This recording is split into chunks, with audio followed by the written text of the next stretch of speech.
Shamlaji arts college के विद्यार्थी यानी कि एनएसएस कैडेट्स बड़े उत्साह के साथ इस विशेष कार्यक्रम में भाग ले रहे।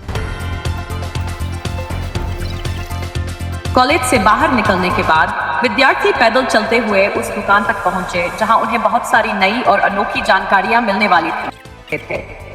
जैसा कि आप वीडियो और फोटो में देख सकते हैं, सभी विद्यार्थियों के चेहरों पर जोश और ऊर्जा साफ झलक रही थी।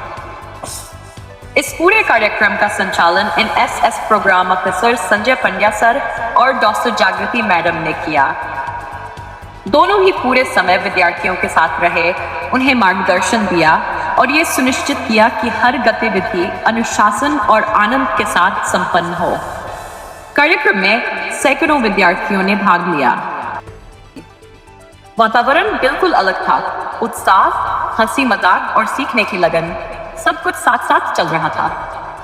वहां पहुंचकर विद्यार्थियों ने जाना एलोवेरा का शैम्पू कैसे बनाया जाता है, पूरी तरह से नेचुरल और हानिकारक केमिकल से मुक्त। नीम का साबुन किस तरह तैयार होता है, जिसे देखकर हर कोई हैरान रह गया।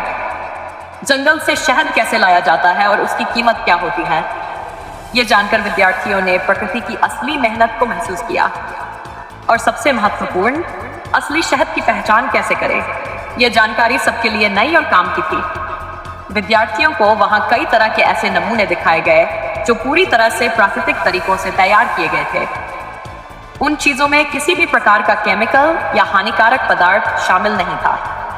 सब कुछ शुद्ध, स्वच्छ और स्वास्थ्यवर्धक था। इसके अलावा विद्यार्थियों को यह भी पता चला कि वहां रागी के पापड़ भी तैयार किए जाते हैं। रागी को पीसकर पैक करके रखा जाता है और वहां से कोई भी उन्हें आसानी से खरीद सकता है। करीब 34 से 35 अलग अलग प्रोडक्ट्स वहां रखे हुए थे, जो विद्यार्थियों के लिए ज्ञानवर्धक और रोमांचक अनुभव था। इस ज्ञान यात्रा के बाद कार्यक्रम संपन्न हुआ और सभी विद्यार्थी नाश्ते के लिए एकत्र हुए। चूंकि उस दिन नवरात्रि थी, इसलिए जिन विद्यार्थियों का उपवास था उन्हें विशेष नाश्ता दिया गया और जिनका उपवास नहीं था उन्होंने भी मजे से पेट भरकर खाया। प्रत्येक विद्यार्थी को लगभग 100 ग्राम पापड़ी दी गई। वातावरण बड़ा ही मजेदार था। किसी ने अपनी पापड़ी खाई तो किसी ने हंसी मजाक में अपनी पापड़ी दोस्त को दे दी। सबने मिलकर खूब आनंद लिया, बातें की और हंसी ठिठोली के बीच यह दिन उनके लिए यादगार बन गया। यह कार्यक्रम सिर्फ एक साधारण विजिट नहीं था, बल्कि विद्यार्थियों के लिए यह एक सीखने का अवसर, एक अनुभव का खजाना और दोस्ती भाईचारे का अनोखा पल बनकर हमेशा उनकी यादों में रहेगा।